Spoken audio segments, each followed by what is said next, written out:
हम लोगों ने गंगा कर लिया था, गंगा पूरा नहीं, अभी गंगा हम लोगों ने कोसी तक किया है। ठीक। अभी गंगा बाकी है, क्योंकि यमुना तो गंगा की ही ट्रिब्यूटरी है, तो यमुना भी गंगा ही रिवर सिस्टम का पार्ट। लेकिन हम लोगों ने यमुना को देखा था, और हम लोगों ने देखा था कि जो यमुना है, ये यमुना की, ये हमारी ट्रिब्यूटरीज है। याद है ये फिगर आपको कल की? स्क्रीन दिख रही है? अरे बोलिए। जी सर, देख रहा है। Yes, हम लोगों sir. ने मैं कम। ठीक है। तो यहाँ पर हम लोगों ने देखा कि ये हमारी यमुना थी, और यमुना की जो अलग अलग ट्रिब्यूटरीज हैं, राइट बैंक और लेफ्ट बैंक, वो हम लोगों ने देख ली थी। अच्छा, शुरुआत करते हैं यमुना से। और यमुना की अगर हम लोग बात करें तो यमुना क्या है? यमुना ट्रिब्यूटरी है गंगा की। यमुना गंगा की एक ट्रिब्यूटरी है। और ये निकलती कहाँ से है? ये निकलती है बेसिकली यमुनोत्री से। यमुनोत्री में भी कहाँ से? यमुनोत्री में एक ग्लेशियर है जिसका नाम है बंदरपूंछ ग्लेशियर। तो ओरिजिन इसका यमुना का होता है। यमुनोत्री, बंदरपूंछ ग्लेशियर। ठीक है, कोई डाउट यहाँ तक? ये तो सबको पता है।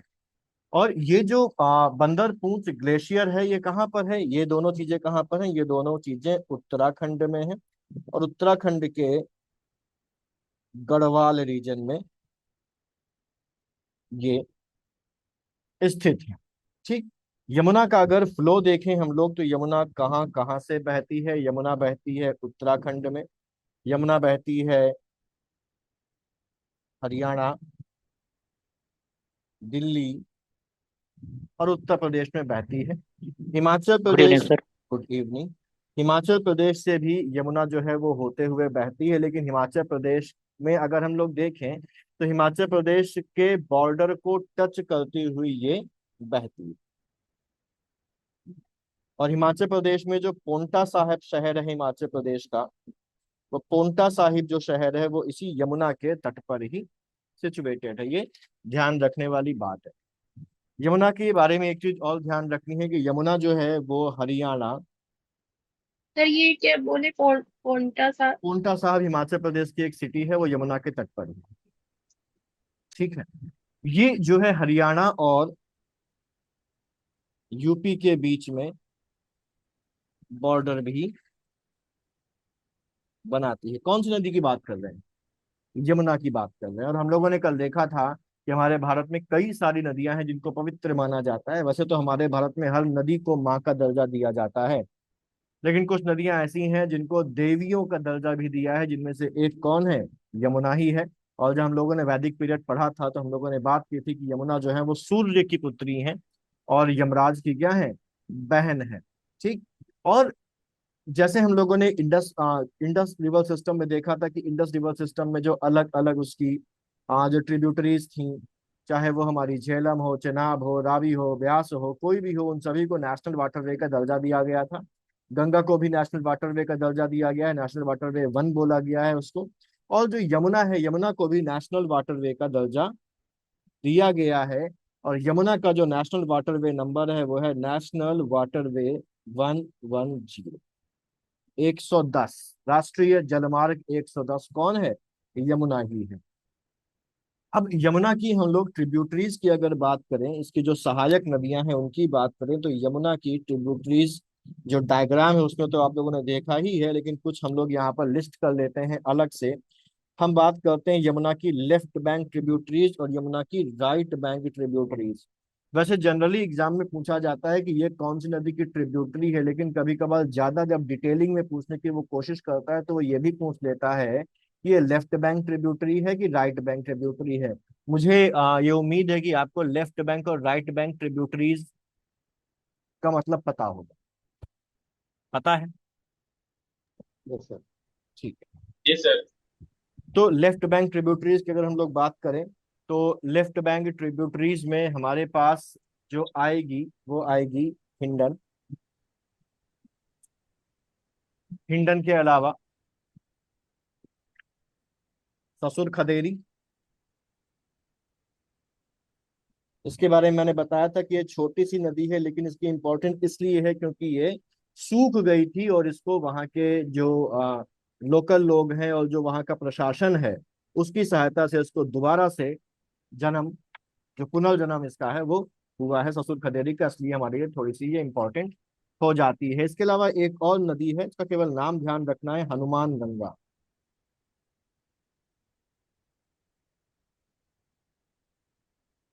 Hanuman Ganga right bank tributaries sir में। ये बोलिए। सर ये ससुर खदेरी नदी कहाँ बहती है? फतेहपुर में। Thank you. हाँ जी। राइट बैंक ट्रिब्यूटरीज की बात करें अगर तो टोंस,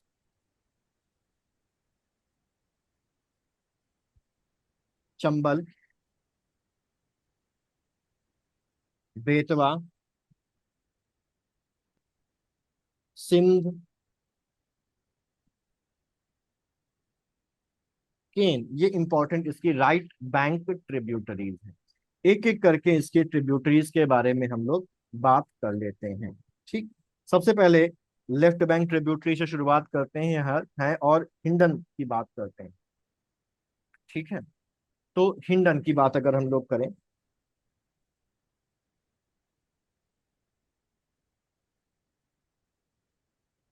हिंडन रिवर, जो हिंडन रिवर है इसका जो ओरिजिन होता है ये कहाँ से होता है?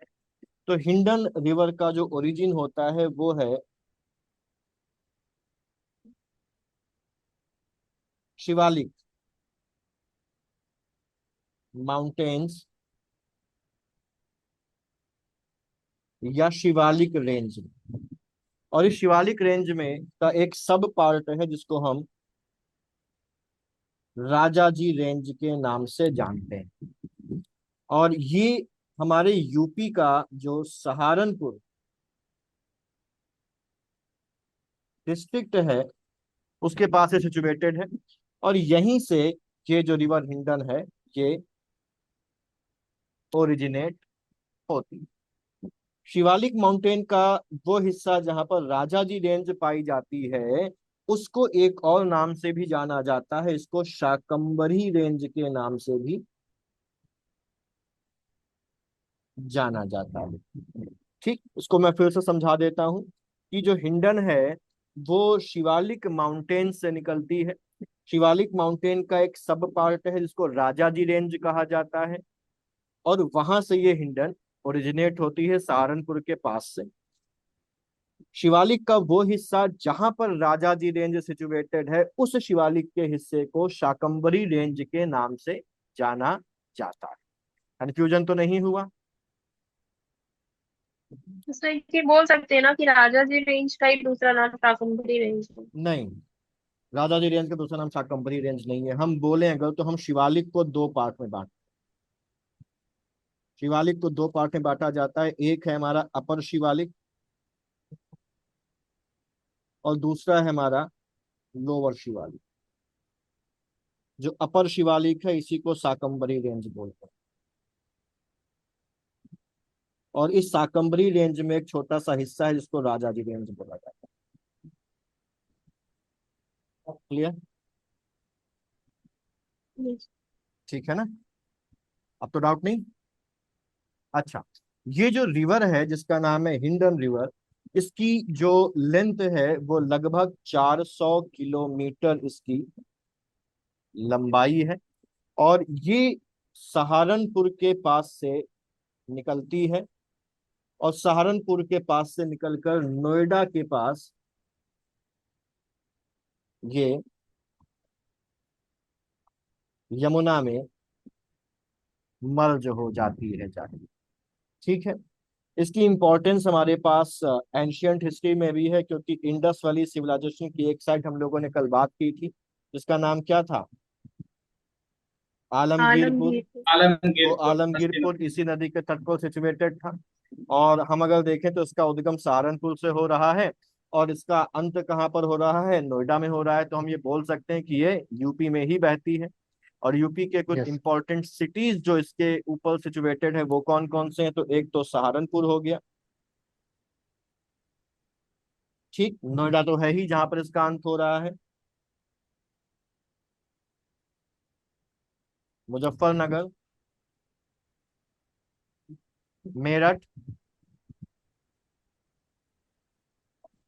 बागपत,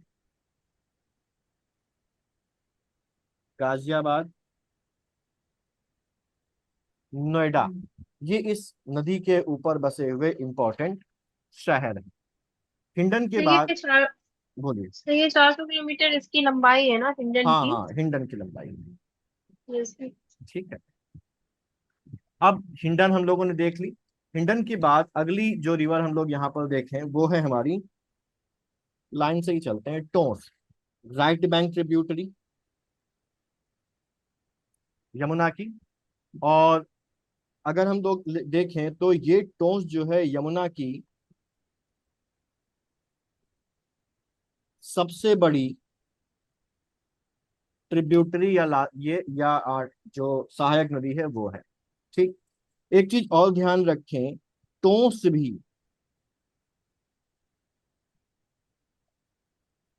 बंदरपूंछ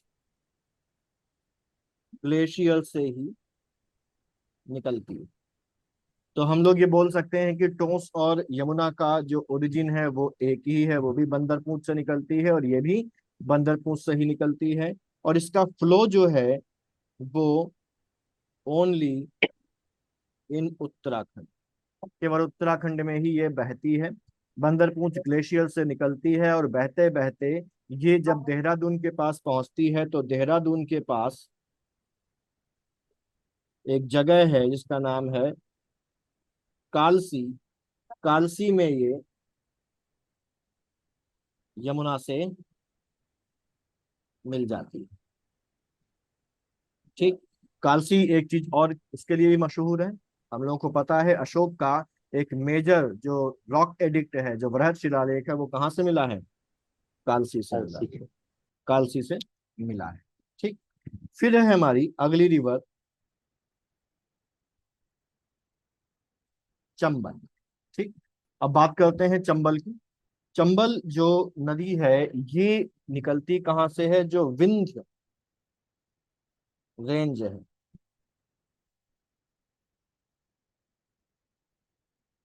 विंध्य श्रेणी में एक पहाड़ी है जिसका नाम है जाना पाव हिल। यहीं पर एक वाटरफॉल है, इस वाटरफॉल का नाम है भदकला फॉल। कि जो चंबल है वो विंध्य रेंज से निकलती है। विंध्य रेंज में एक पहाड़ी है जाना पाव हिल, इस जाना पाव हिल में एक जलप्रपात है भद्रकला प्रपात। इसी भद्रकला प्रपात से चंबल निकलती है। और ये जो है अगर हम जगह की बात करें तो इंदौर के पास मऊ नाम की एक जगह है, वहां से इसका निकलना माना जाता है। ये सारी चीजें वहीं पर है। ये बहती है मध्य प्रदेश, राजस्थान और उत्तर प्रदेश में। और इसकी सहायक नदियों की बात अगर हम लोग करें तो इसकी लेफ्ट बैंक ट्रिब्यूटरीज में एक इंपॉर्टेंट नदी है बनास, और एक और नदी मेज नदी यहाँ पर इसकी लेफ्ट बैंक ट्रिब्यूटरी है। और अगर इसकी राइट बैंक ट्रिब्यूटरी की बात करें तो राइट बैंक ट्रिब्यूटरी में एक नदी है पार्वती, एक नदी है काली सिंध, इनके नाम हम लोगों ने देखे थे जब अभी डायग्राम देखा था। इसके अलावा शिप्रा है, क्षिप्रा को बोलें या क्षिप्रा बोल लें, एक ही बात है। और ये जो नदी है क्षिप्रा, ये उज्जैन से बहती हुई आती है। और उज्जैन में क्या है? उज्जैन में महाकाल का जो है वो मंदिर है, ठीक। पेज चेंज करूं मैं? अच्छा, तो पार्वती, काली सिंध और क्षिप्रा राइट बैंक ट्रिब्यूटरी है। राइट बैंक ट्रिब्यूटरी में एक दो नदियां और हैं, उनके नाम हम लोग देख लेते हैं। जैसे एक है राइट बैंक ट्रिब्यूटरी नदी जिसका नाम है पूनो, KUNO, पूनो। और एक और है जिसका नाम है शिवना, ठीक। कूनो नदी जो है, ये कूनो नदी के नाम पर ही मध्य प्रदेश का एक नेशनल पार्क है जिसका नाम है जी कूनो सर। दोनों। National park. ये नदी इस कूनो नेशनल पार्क से होकर गुजरती है और इसीलिए इस नेशनल पार्क का नाम इसी नदी के नाम पर रखा गया है, कूनो नेशनल पार्क। और इस नदी को इस नेशनल पार्क की लाइफ लाइन भी बोला जाता है। ठीक, क्लियर। अब यहां पर अगर हम लोग देखें तो चंबल नदी जो है, जो चंबल नदी है, जो रिवर चंबल है, वो मशहूर है। ये कुछ नदियां जैसे चंबल हो गई, केन हो गई, ये जो नदियां हैं ये घड़ियालों के लिए और मगरमच्छों के लिए मशहूर है। यहाँ पर बहुत ज्यादा घड़ियाल और मगरमच्छ जो है वो पाए जाते हैं। और यहाँ पर चंबल नदी में है चंबल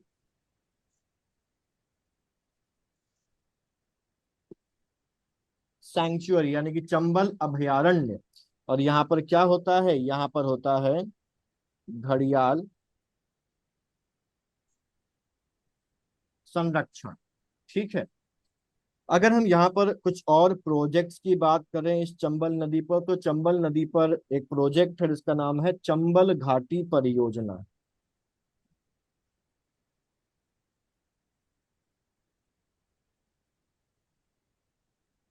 चंबल घाटी परियोजना। और इस चंबल घाटी परियोजना के अंतर्गत 3 बांध हैं। ये 3 बांध कौन कौन से हैं, तो इसमें एक बांध है, इसका नाम है गांधी सागर बांध।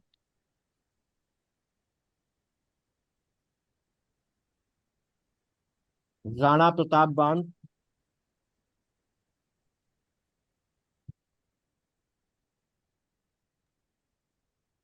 और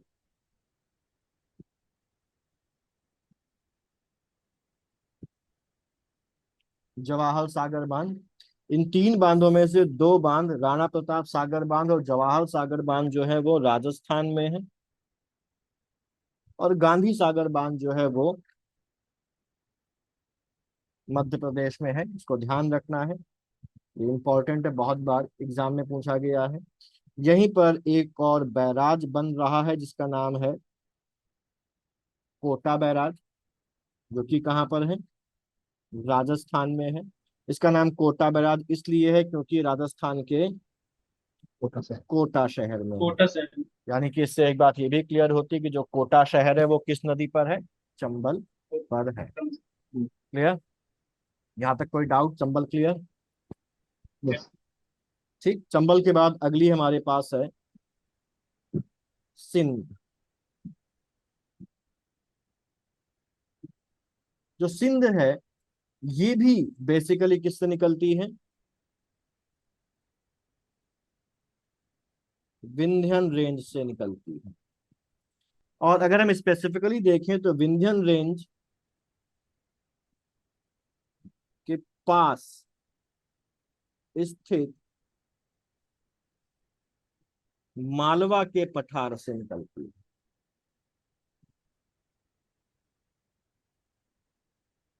पठार पढ़ेंगे तो अभी देखेंगे। मालवा के पठार से निकलती है। ये बहती है मध्य प्रदेश में और उत्तर प्रदेश में। मध्य प्रदेश से निकलती है और उत्तर प्रदेश में ये खत्म हो जाती है। इसकी सहायक नदियां कौन कौन सी हैं, इसकी ट्रिब्यूटरीज, नाम केवल ध्यान रखें, इसकी एक ट्रिब्यूटरी है, इसका नाम है पहुज। और एक ट्रिब्यूटरी, इसका नाम है महुअर। बस नाम ध्यान रखना है। पहुज और महुअर जो है वो इसी सिंध की ट्रिब्यूटरीज है। क्लियर, समझ में आ रहा ना अच्छी तरीके से, कोई डाउट। No sir. फिर है हमारी बेतवा। और हम जानते हैं बेतवा का जो प्राचीन नाम है वो क्या था, वेत्रवती। वेत्रवती। वेत्रवती नाम था। और ये जो बेतवा है, ये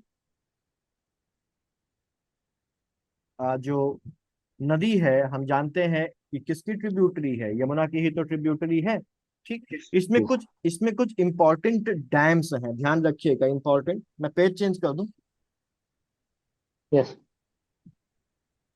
इसमें कुछ इंपॉर्टेंट डैम्स हैं जो एग्जाम में खूब पूछे जाते हैं। तो इसमें डैम्स या प्रोजेक्ट कौन कौन से हैं, तो इसमें है राजघाट,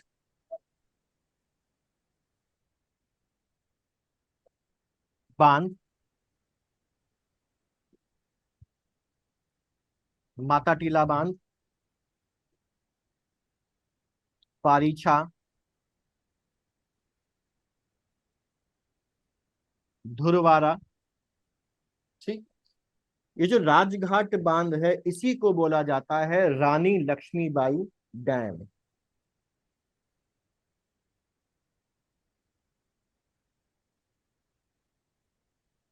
इसी को रानी लक्ष्मीबाई डैम भी बोला जाता है, राजघाट डैम। बेतवा की ट्रिब्यूटरीज। तो बेतवा की केवल एक इंपॉर्टेंट ट्रिब्यूटरी का नाम ध्यान रखिए और उसका नाम क्या है? धसान। मैप में आपने डायग्राम में देखा होगा धसान बनी हुई है।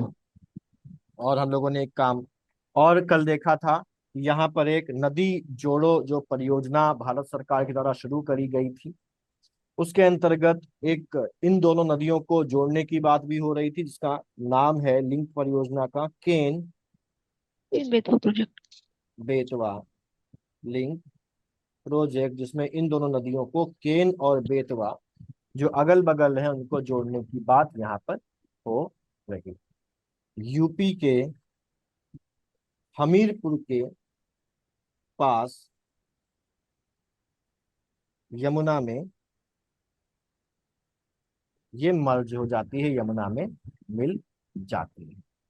इंपॉर्टेंट जो साइट्स जो बेतवा के तट पर है उनमें अगर देखें तो सांची, जहां पर स्तूप है, बेतवा के तट पर है। विदिशा बेतवा के तट पर है। और ओरछा जो मशहूर है किसके? राम राजा का मंदिर, वो भी इसी बेतवा के तट पर है। क्लियर? आगे चले। सर स्टार्टिंग कहाँ से थी? मध्य प्रदेश में निकलती है, मध्य प्रदेश से निकलती है, विंध्यन पहाड़ियों के आसपास से ही निकलती है ये। ठीक है। Yes sir. हाँ। अगला है हमारा छोटी सी नदी है,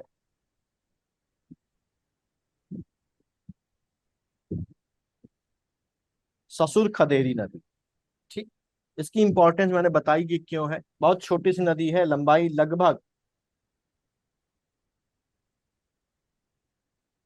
40 किलोमीटर ही है। और ये केवल कौशाम्बी और फतेहपुर डिस्ट्रिक्ट जो यूपी की हैं बस वहीं पर पाई जाती हैं। और इसका नरेगा स्कीम के अंतर्गत इसका किया गया है, पुनरुद्धार किया गया है। ठीक है, पुनरुद्धार किया गया है। और ये फतेहपुर में जाके ये यमुना से मिल जाती है। अच्छा, अगली इंपॉर्टेंट रिवर वो है केन नदी।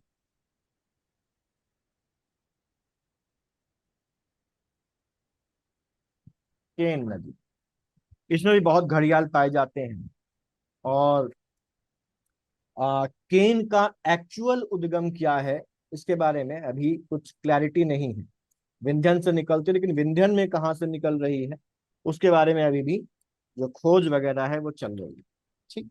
फिलहाल हम इतना जानते हैं कि ये कहाँ से निकलती है। सर घड़ियाल और मगरमच्छ में फर्क होता है? घड़ियाल मगरमच्छ अलग अलग होते हैं। मगरमच्छ देख। का मुंह ऐसा होता है। ठीक। घड़ियाल का मुंह ऐसा चोंच ऐसा लंबा होता है। खैर, चेहरा आप उसका मुंह देख के पहचान जाएंगे कि घड़ियाल है। घड़ियाल का मुंह नुकीला होता है आगे से। ठीक है, चोंच ऐसी निकली होती लंबी सी। खैर, विंध्यन रेंज से निकलती है और केवल मध्य प्रदेश और उत्तर प्रदेश में इसका फ्लो। ठीक है, पेशेंस करें।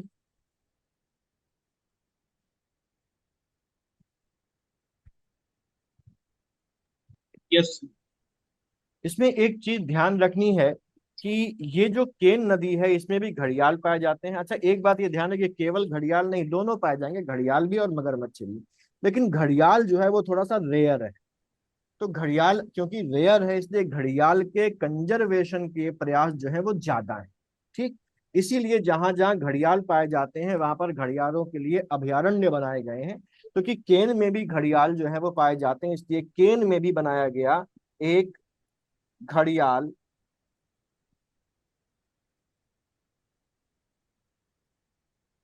अभयारण्य। केन में भी, जो चंबल में था, वैसे यहाँ पर भी घड़ियाल अभयारण्य है। और मध्य प्रदेश का एक नेशनल पार्क जिसका नाम है पन्ना नेशनल पार्क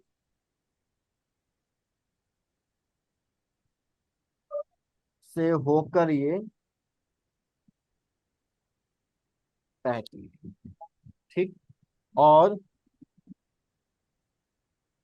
बांदा के पास यमुना में मर्ज हो जाती है। कौन? केन। क्लियर? तो ये हमारी अलग अलग ट्रिब्यूटरीज थी, इसकी यमुना की ट्रिब्यूटरीज थी। अब हम एक चीज अगर देखें तो गंगा की एक ट्रिब्यूटरी है जो अमरकंटक के प्लेट्यू से निकलती है, और अमरकंटक के प्लेट्यू से बेसिकली अगर देखा जाए तो दो इंपॉर्टेंट रिवर्स निकलती हैं, एक निकलती है नर्मदा नदी और एक निकलती है सोन नदी। तो ठीक, सर तो हाँ बोलिए।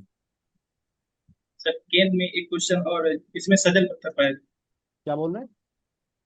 केन नदी में सजल पत्थर तो भारी मात्रा में मिलता सदर पत्थर पाया है, काफी जाता है, मात्रा में। बिल्कुल बिल्कुल पाया जाता है केन। केन में ही पाया जाता है, और जो बेतवा है वहां पर भी पाया जाता है। जी सर, इसकी इंटरनेशनल मार्केटिंग। हाँ, ठीक। और एक चीज यहाँ पर ध्यान रखें, इसी केन नदी पर एक फॉल है जिसका नाम है वैने फॉल। सर ठीक है, क्या पाया जाता है, कौन सा पत्थर? कौन सा पत्थर? सजर पत्थर। सजल पत्थर। सजर पत्थर। सजर पत्थर। सजल। ठीक है। हाँ, सर ये क्या होता है? एक एक ऑर्नामेंटल एक स्टोन है। जी ठीक है, तो सर ऑर्नामेंटल। जीआई टैग पे प्राप्त। हाँ, ऑर्नामेंटल स्टोन है। ये स्टोन, इससे कई सारी चीजें भी बनती हैं, वो सब। अंगूठियां वगैरह सर हाँ, इसी से बनाई जाती बिल्कुल सही बात। ठीक, खैर हम लोग आ जाते हैं आगे, और यहाँ पर अगर देखें तो अगली रिवर है सोन। ये सोन रिवर जो है ये गंगा के ट्रिब्यूटरी।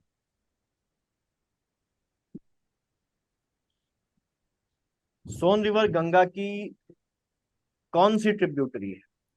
लेफ्ट बैंक या right bank? Right sir right bank bank. Sir, right right bank. Bank sir. Right bank tributary. ठीक, ये जो सोन है ये ओरिजिनेट होती है कहाँ से? ये ओरिजिन इसका होता है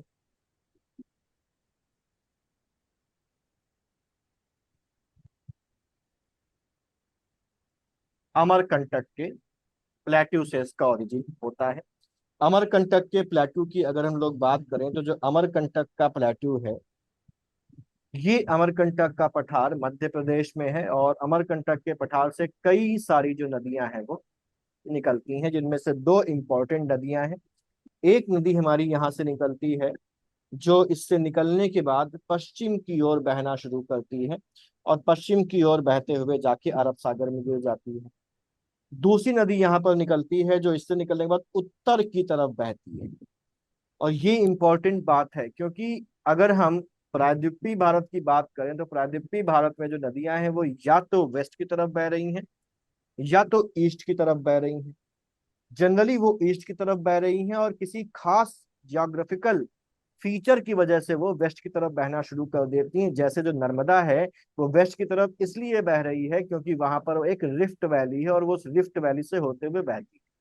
जबकि सामान्य ढाल प्रायद्वीपीय पठार का जो है वो पश्चिम से पूर्व की तरफ है, तो नदियों को पश्चिम से पूर्व की तरफ बहना चाहिए। लेकिन इसको एक बना बनाया रास्ता मिल जाता है, एक रिफ्ट वैली मिल जाती है, एक भ्रंश घाटी मिल जाती है, तो उसी भ्रंश घाटी के सहारे ये बहती है पश्चिम की तरफ। ठीक, और इसकी एक सहायक, इसकी सहायक नहीं, इसकी एक और पड़ोसी नदी है जिसका नाम है तापी।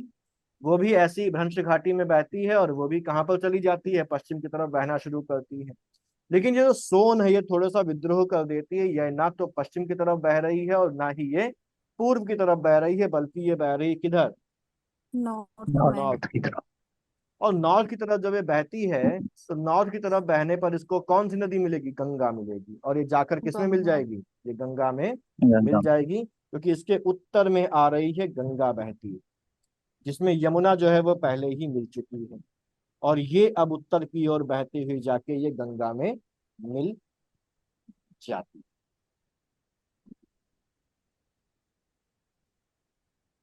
ठीक है, क्लियर? कहाँ मिलती है सर ये? हम्म, कहाँ मिलती है? बताते हैं अभी।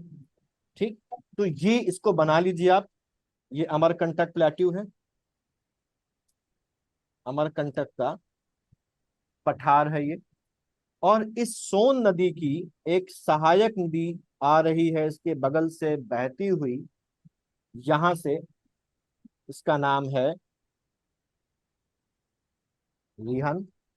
ये रिहन जो है वो, अभी हम लोग जब प्लेट्यू पढ़ेंगे तो इन सब चीजों को जानेंगे कि अमरकंटक प्लेट्यू क्या है और दूसरे जो प्लेट्यू है वो क्या है। यहाँ पर एक हिल है जिसका नाम है रामगढ़ हिल।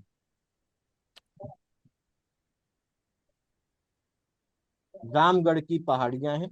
इन रामगढ़ की पहाड़ियों से निकलती है रिहंद नदी। और इस रिहंद नदी में यहाँ पर बना हुआ है एक बांध, जिस बांध का नाम है रिहंद डैम। ठीक, यहाँ पर एक और पहाड़ी है जिसका नाम है कैमूर पहाड़ी। तो एक कैमूर पहाड़ी के बगल से होते हुए जो सोन है वो निकल जाती है। कैमूर पहाड़ी को क्रॉस करने के बाद रामगढ़ हिल से निकलने वाली रिहंद जो है वो इससे आके मिल जाती है। रिहंद का नाम इसलिए ध्यान रखना है क्योंकि रिहंद पर बना हुआ है एक डैम जिसका नाम है डैम। रिहंद डैम। और इस डैम के बनने की वजह से, डैम के बनने की वजह से यहाँ पर बन गया है एक जलाशय। इस जलाशय का नाम क्या है? जलाशय का नाम है गोविंद वल्लभ पंत सागर। तो गोविंद वल्लभ पंत सागर किस नदी पर है? रिहंद नदी पर है। गोविंद वल्लभ पंत सागर किस डैम की वजह से बना है? रिहंद डैम की वजह से बना है ना। एक डैम था गोविंद सागर डैम, वो कहां पर था? सतलज पर। सतलज पे। कौन से डैम से बना था? भाखड़ा नावल। हम्म, ठीक है। तो ये आपको क्लियर हो गया। अब यहाँ पर ये मिल कहाँ पर रही है? तो जहां पर सोन मिल रही है उससे थोड़ा सा आगे बढ़ेंगे तो यहाँ पर पड़ता है पटना में। पटना। वो जगह जहां पर ये सोन मिल रही है उस जगह पर एक शहर बस गया है जिसका नाम है Dehri on Sone. Dehri on Sone, clear? तो इसको बना लीजिए। सोन पर एक डैम है, सोन पर है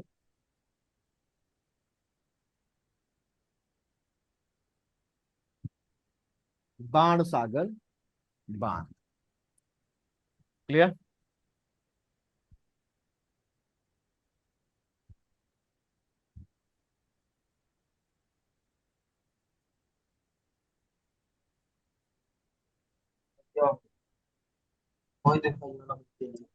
कोई समस्या? हटा दें इसको। सर एक मिनट ये रुकिए। कैमूर पहाड़ी के पास मिल जाती है ना सर? कै, रेंद। कैमूर पहाड़ी तो ये है ना, मिल तो यहाँ पे आगे जा रही है। नहीं, कैमूर इससे पहाड़ी के बगल से गुजर रही है बस। रेंद नदी मिल जाती है ना सोन में? हाँ, कैमूर कैमूर पहाड़ी को क्रॉस करने के बाद, बिल्कुल, ऐसा। है ना। हम अपन बोल रहे हैं।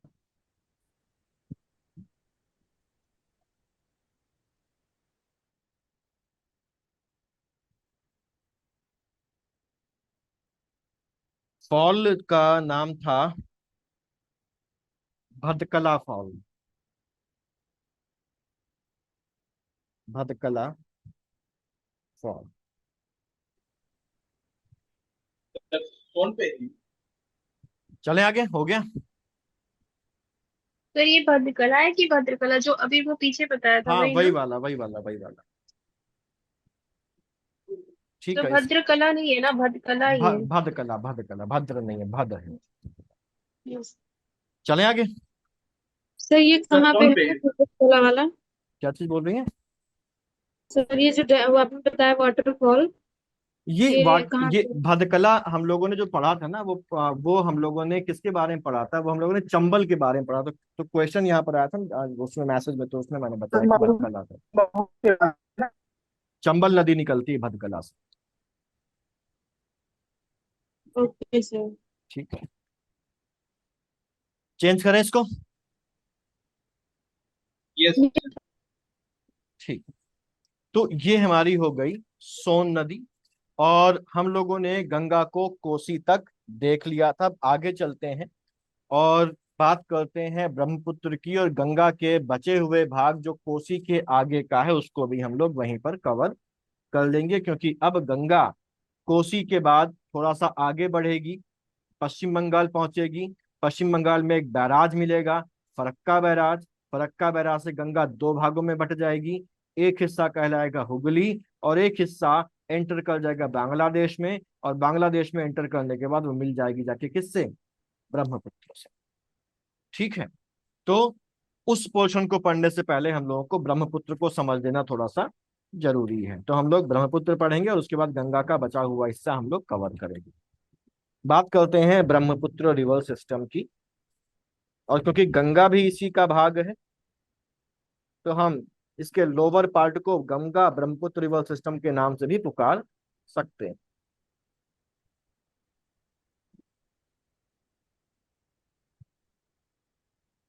ब्रह्मपुत्र रिवर सिस्टम, है ना? ठीक है, ब्रह्मपुत्र रिवर सिस्टम की अगर हम लोग बात करें, एक सेकंड बस रुकिएगा, मुझे समझ लीजिएगा, मैं मैप लगा लूं।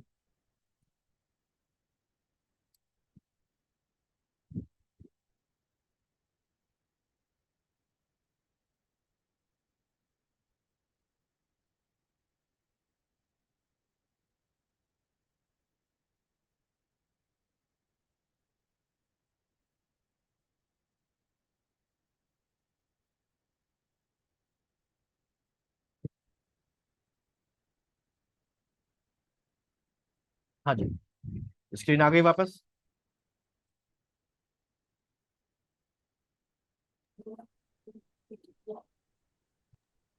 Yes sir. यहाँ पर देखिए मैप आपको दिख रहा होगा, दिख रहा है? यस। जी सर। ठीक, थोड़ा सा इसको समझते हैं, ब्रह्मपुत्र कहाँ से निकल रही, कैसे जा रही। तो हम इस पोर्शन पर आते हैं, और ये पोर्शन पर थोड़ा सा ध्यान दीजिए।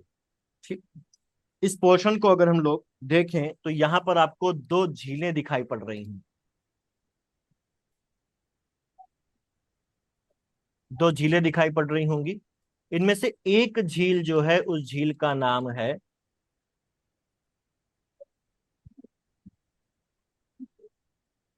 सर थोड़ा जूम। ये वाली जो झील है, ये झील, इस झील का नाम है मानसरोवर।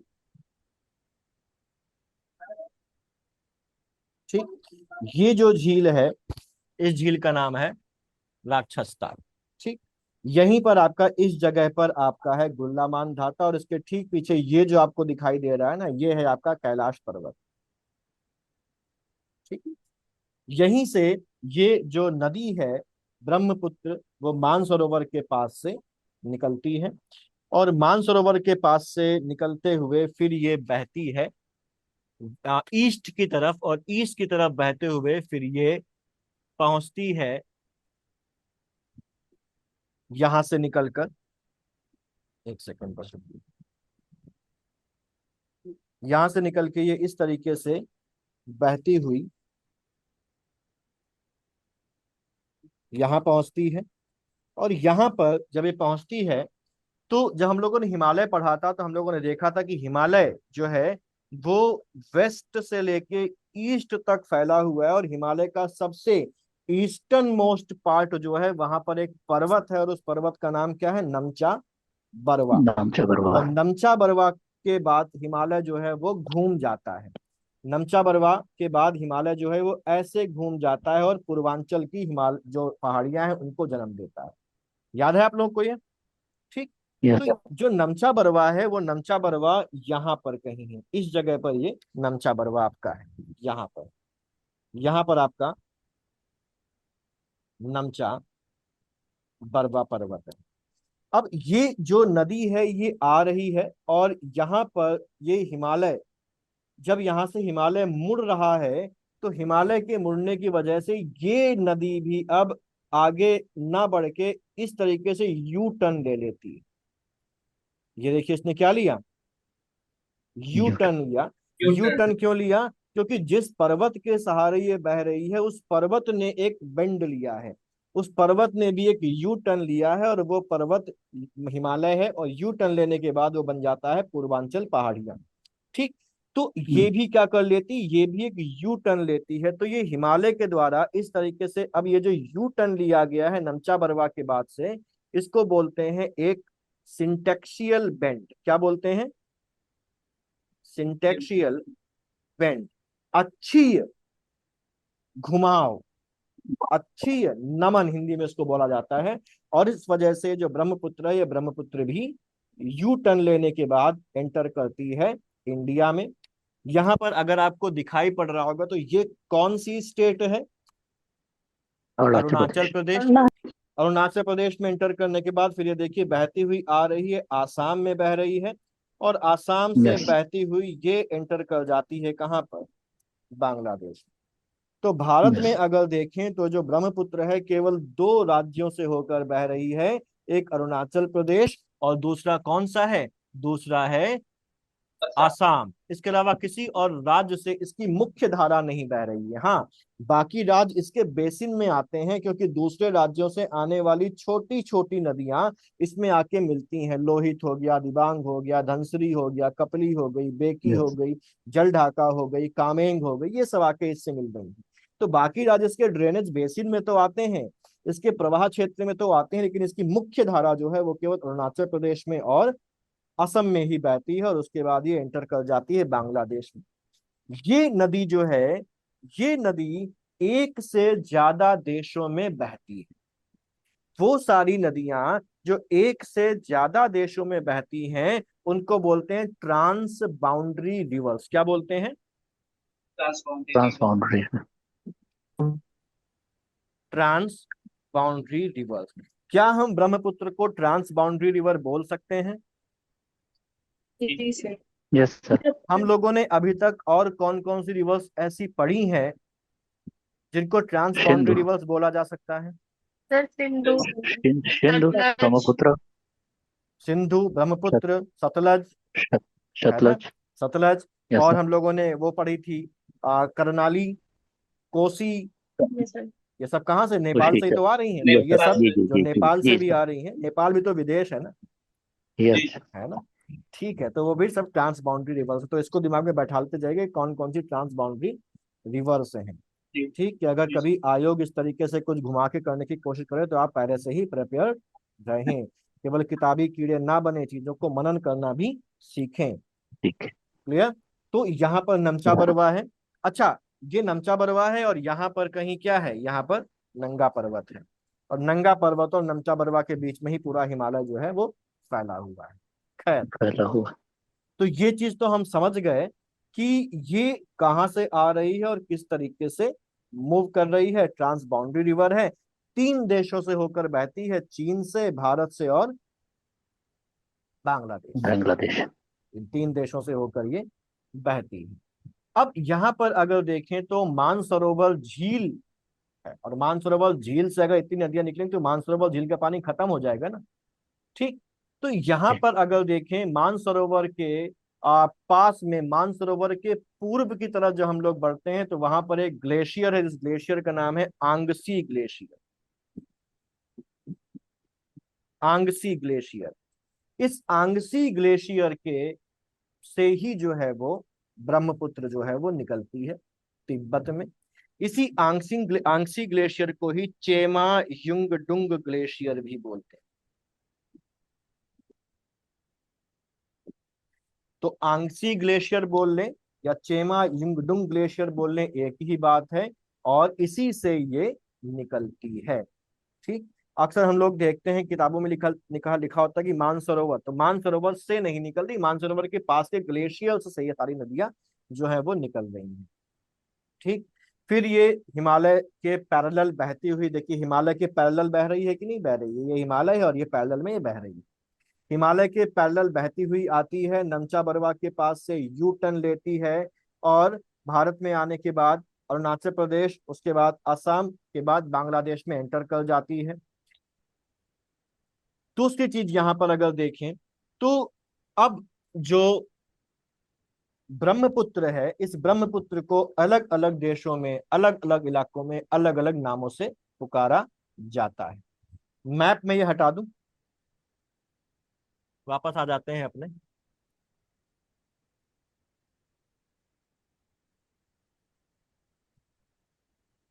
ठीक है, तो अब इसको, ब्रह्मपुत्र को चाइना में या तिब्बत में, बेसिकली तिब्बत में किस नाम से पुकारा जाता है? तिब्बत में इसको पुकारा जाता है यारलुंग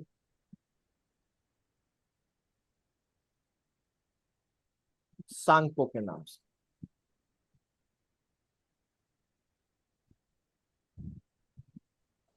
यारलुंग सांगपो के नाम से पुकारा जाता है। जब इंडिया में एंटर करती है तो अरुणाचल प्रदेश में, अरुणाचल प्रदेश में इसको कहा जाता है दिहांग या सियांग। और उसके बाद जब असम में एंटर करती है तब इसका नाम हो जाता है ब्रह्मपुत्र। ठीक। फिर जब बांग्लादेश में एंटर करती है तो बांग्लादेश में इसका नाम हो जाता है जमुना। तो जैसा देश वैसा नाम। चाइना या तिब्बत में यारलुंग जांगपो, अरुणाचल प्रदेश में दिहांग या सियांग, असम में ब्रह्मपुत्र और बांग्लादेश में इसको जमुना जो है वो बोला जाता है। ठीक, समझ में आ गई बात ये? यस। अब यहां पर अगर हम लोग देखें तो ये जो रिवर है हमारे पास, ब्रह्मपुत्र रिवर, ये बहती हुई चली आ रही है। और इसकी ट्रिब्यूटरीज अगर हम लोग को देखनी हो तो इसकी ट्रिब्यूटरीज कौन कौन सी हैं? तो इसकी कई सारी ट्रिब्यूटरीज हैं, क्योंकि ये रिवर जो है, हम ये कहते हैं कि भारत की सबसे बड़ी नदी है। भारत की सबसे बड़ी नदी है। बड़ी का मतलब यहाँ पर लॉन्गेस्ट से नहीं है, बड़ी का मतलब यहाँ पर किससे है? लार्जेस्ट से। यानी कि सबसे ज्यादा पानी लेकर चलने वाली नदी है ये। और इसमें इतना पानी आता कहाँ से है? इसमें इतना पानी आता है इसमें मिलने वाली छोटी बड़ी ढेर सारी नदियों की वजह से। यहाँ पर बहुत सारी छोटी बड़ी नदियां आके पहाड़ों से दोनों तरफ से इससे मिलती हैं और अपना पूरा पानी इसमें ड्रेन कर देती हैं। दूसरी चीज, ये नॉर्थ ईस्टर्न रीजन है जहां पर बारिश वैसे भी कंपैरेटिवली ज्यादा होती है, इस वजह से भी इसमें पानी जो है वो क्या है, ज्यादा होता है। और इसी एक बड़े वॉल्यूम की वजह से एक बहुत बड़े एरिया को कवर करती है। ये इतना बड़ा एरिया कवर करती है कि कहीं कहीं जो इसकी चौड़ाई है वो बहुत ज्यादा हो जाती है। इतनी ज्यादा हो जाती है कि इस नदी के बीच में शहर तक बस जाते हैं। और ऐसा ही एक शहर एक द्वीप पर बसा हुआ है जो इस नदी पर है, जिसका नाम है माजुली, मछली। है ना। दुनिया का सबसे बड़ा रिवराइन आइलैंड है, नदी द्वीप है, जो इसी ब्रह्मपुत्र नदी पर सिचुएटेड है, ब्रह्मपुत्र नदी पर मौजूद है। हम लोग इसकी ट्रिब्यूटरीज की बात अगर करें तो एक बार हम लोग ट्रिब्यूटरी का डायग्राम बना लेते हैं। तो ट्रिब्यूटरीज हम इसकी दो पार्ट्स में पढ़ेंगे। पहला बांग्लादेश में एंटर करने के पहले, और दूसरा पार्ट हम देखेंगे बांग्लादेश में एंटर करने के बाद। ठीक रहेगा? यस। ठीक। तो अब जरा यहां पर हम लोग एक बना लेते हैं। यहां से ये नदी बहती हुई आ रही है और इस तरीके से ये एंटर कर रही है और आगे जा रही है। तो जब ये तिब्बत में बह रही है, तो तिब्बत में इसकी ट्रिब्यूटरी है, एक ट्रिब्यूटरी है इसकी जिसका नाम है ल्हासा, ल्हासा नदी। ठीक। दूसरी ट्रिब्यूटरी यहां पर इसकी तिब्बत में ही है, इसका नाम है पालुंग जांगबो। ठीक। क्या है? पालुंग जांगबो। इसको थोड़ा सा ठीक कर लेते हैं, एक सेकंड रुकिए। पालुंग जांगबो के पहले भी एक ट्रिब्यूटरी है, यहाँ पर एक ट्रिब्यूटरी इससे मिलती है जिस ट्रिब्यूटरी न्योंग का की। नाम है न्योंग। न्योंग की। न्योंग। पालुंग जांगबो यहाँ पर नमचा बरवा के पास आके इससे मिलती है, पालुंग जांगबो नमचा बरवा के पास आकर इससे मिलती है। तो ये तीन इंपॉर्टेंट ट्रिब्यूटरीज इसकी हैं भारत में एंटर करने के पहले। लासा, जिस पर तिब्बत की जो राजधानी है वो सिचुएटेड है, और इसी नदी के नाम पर उसका नाम भी क्या पड़ा है? लासा पड़ा है। फिर न्योंग है, और उसके बाद क्या है? पालुंग जांगबो, और उसके बाद ये नदी जो है वो इंडिया में एंटर कर जाती है। अब ये नदी जब इंडिया में एंटर करती है तो अरुणाचल प्रदेश में इसको बोलते हैं क्या? अरुणाचल प्रदेश में इसको बोलते हैं दिहांग। और इस पर अब कई सारी नदियां यहाँ पर आके मिलती हैं, जिनमें एक नदी यहाँ पर इससे आके मिल रही है जिसका नाम है दिबांग।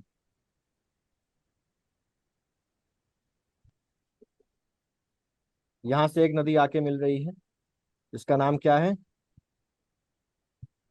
दिबांग दिबांग। नदी। दिबांग नदी के बाद एक नदी और यहाँ पर आके इससे मिलती है, इसका नाम है लोहित नदी। ठीक। लोहित नदी है। फिर यहाँ ऊपर से अगर देखें तो यहाँ पर एक नदी आके इससे मिलेगी, जिस नदी का नाम है सुबनसिरी। सुबनसिरी से थोड़ा सा आगे बढ़ेंगे तो यहाँ पर एक नदी आके मिल रही है जिसका नाम है कामेंग। कामेंग। फिर यहाँ पर भूटान से एक नदी आकर मिलती है, इस भूटान से आकर मिलने वाली नदी का नाम है बेकी। भूटान से ही एक और नदी आके यहाँ पर इससे मिलती है, इस नदी का नाम है मानस। फिर एक और नदी भूटान से आके यहाँ पर इससे मिल रही है बांग्लादेश के बॉर्डर के पास, जिसका नाम है गदाधर नदी। इसी को संकोश नदी के नाम से भी जाना जाता है। फिर एक और नदी यहाँ से आती है भूटान से ही होते हुए, इसमें मिल जाती है आके, इस नदी का नाम है जल ढाका। फिर सिक्किम से आती है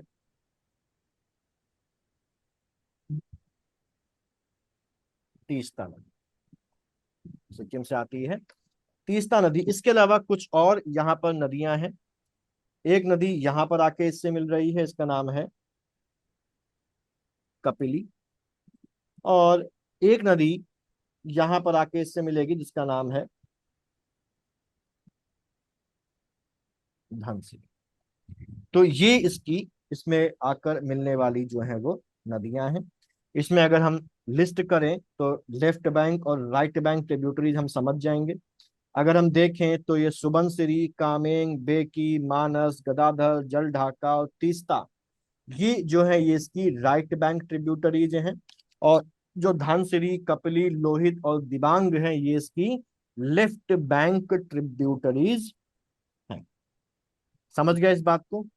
यहाँ पर कुछ चीजें और ध्यान रख लेते हैं। जैसे यहाँ पर अगर देखा जाए तो यहाँ पर जहां पर दिबांग इससे मिल रही है, यहाँ पर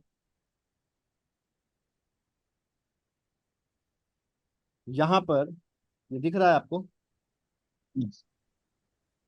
यहाँ पर एक वाइल्ड लाइफ सैंक्चुरी है जिसका नाम है Dibang wild life sanctuary.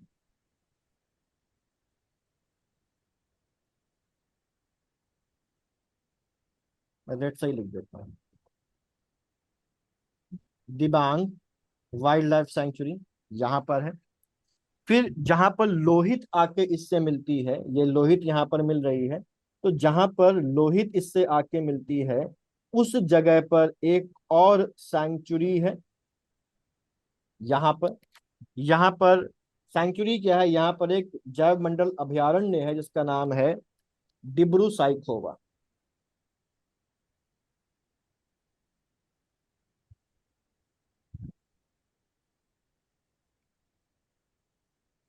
Dibru Saikhowa biosphere reserve है यहाँ पर। फिर जब हम लोग आगे चलते हैं तो यहाँ पर जहां पर कामेंग नदी इससे आके मिलती है, ठीक। तो कामेंग नदी जब यहाँ पर आके इससे मिल रही है तो इस कामेंग नदी के इस तरफ और इस तरफ दोनों तरफ नेशनल पार्क है। ये वाला जो नेशनल पार्क है इसका नाम है पक्के टाइगर रिजर्व। ये पक्के टाइगर रिजर्व है। और यहाँ पर ये जो है इसके वेस्ट की तरफ जो है इसका नाम है Nameri national park.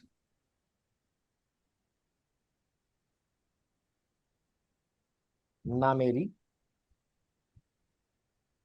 National park है, ठीक।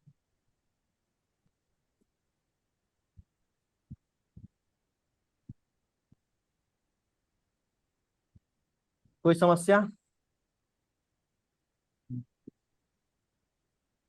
यहां पर बेकी के पास एक और नेशनल पार्क है जिसका नाम है ओरांग नेशनल पार्क। मानस और बेकी के बीच में, ये बेकी है ये मानस है, यहाँ पर एक नेशनल पार्क है जो भूटान और इंडिया दोनों में फैला हुआ है।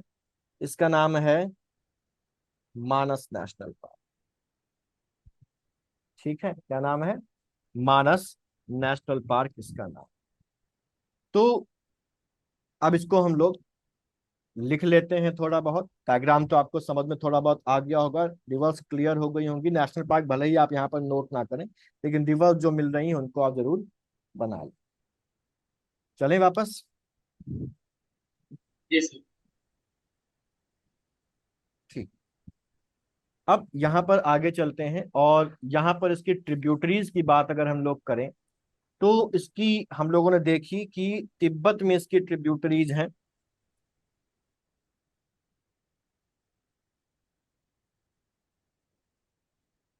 ट्रिब्यूटरीज तिब्बत में इसकी जो ट्रिब्यूटरीज हैं वो कौन सी हैं? लासा,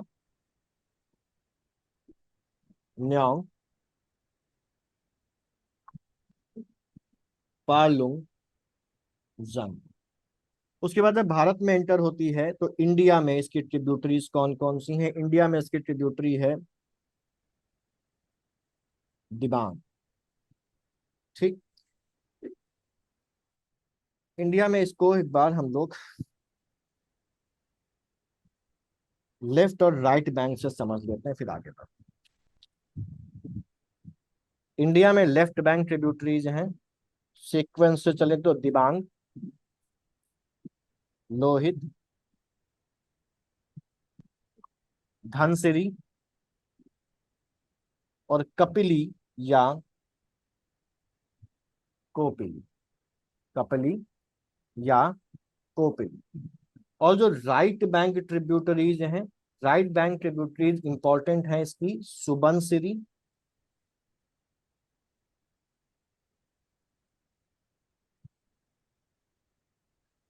बरगोंग,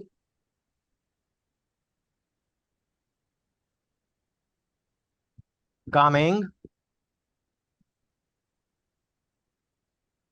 बेकी, मानस,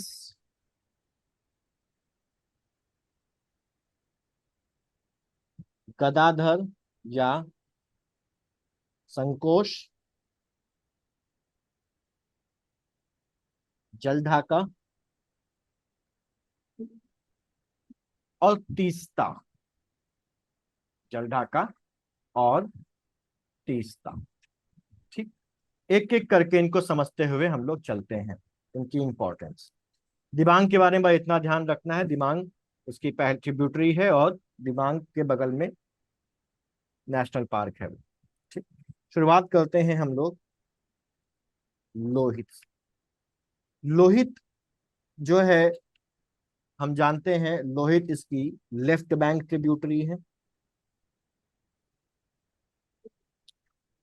लोहित इसकी लेफ्ट बैंक ट्रिब्यूटरी है। लोहित जो है ये टर्बुलेंट रिवर है। टर्बुलेंट रिवर का मतलब हो गया बहुत तेज बहाव वाली। बहुत तेज बहाव वाली ये नदी है। और ये नदी जो है ये भी अपना रास्ता बदलती है। जैसे कोसी नदी हम लोगों ने देखा था, एक कोसी अपना रास्ता बदल लेती है जल्दी जल्दी, वैसे ये नदी भी जल्दी जल्दी अपना रास्ता जो है वो बदलती है। और रास्ता बदलने के कारण ये जो नदी है ये बाढ़ लाती है। जो नदी ये बाढ़ लाती है, और इसी वजह से इस नदी को बोला जाता है river of blood. River of blood बोला जाता है। रिवर ऑफ ब्लड बोलने का एक कारण और है, इस नदी का जो पानी है वो हल्के लाल रंग का है। और इसी हल्के लाल रंग के पानी की वजह से भी इसको रिवर ऑफ ब्लड कहा जाता है। और जो लोहित शब्द है, इस लोहित शब्द का मतलब भी क्या होता है? लाल। तो ये नाम इसका इसके हल्के लाल रंग के पानी की वजह से पड़ा है। लोहित नदी पर अगर देखें तो एक ब्रिज है, एक पुल है, जिस पुल का नाम है ढोला सदिया पुल।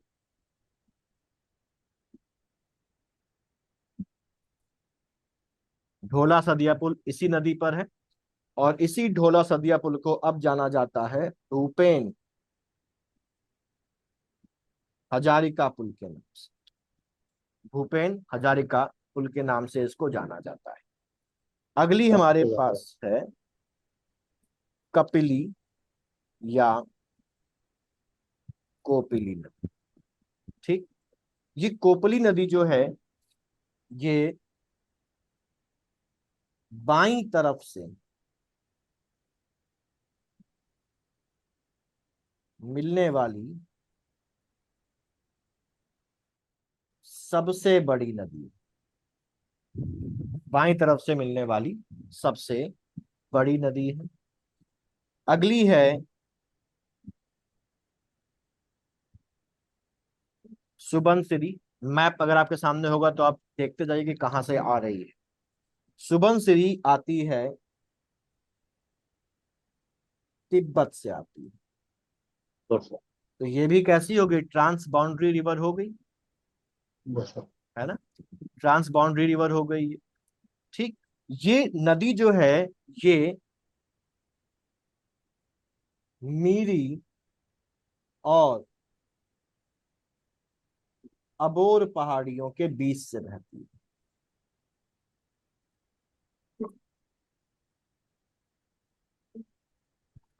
मीरी और अबोर पहाड़ियों के बीच से बहती है। फिर सुबनसिरी के आगे हम लोग चले थे तो कामेंग आई थी। उसके आगे बेकी है और मानस है। तो पहले कामेंग को देखें। मैप में देखिएगा कामेंग है। कामेंग को ही कुछ और नामों से जाना जाता है। कामेंग का ही एक दूसरा नाम है भराली, और इसी का एक और नाम है जिया भराली। जिया भराली इसको बोला जाता है असम। तो कामेंग के नाम से आए, भराली के नाम से आए, जिया भराली के नाम से आए, एक ही बात है। और ये इसकी राइट बैंक ट्रिब्यूटरी है।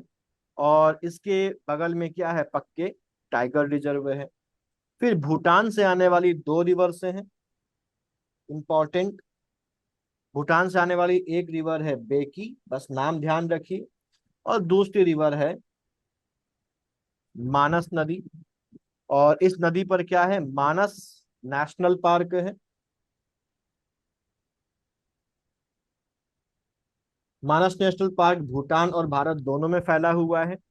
भूटान वाला जो हिस्सा मानस नेशनल पार्क का है उसको बोला जाता है रॉयल मानस नेशनल पार्क, और भारत वाले हिस्से को मानस नेशनल पार्क ही बोला जाता है। मानस नेशनल पार्क किस जानवर के लिए मशहूर है? एक सिंगी गड़ा। एक सींग वाले गैंडे के लिए, डायनासोरस के लिए मशहूर है, और ये यूनेस्को वर्ल्ड हेरिटेज साइट भी है, इसको भी आप ध्यान रखें। साइड दिया। ठीक।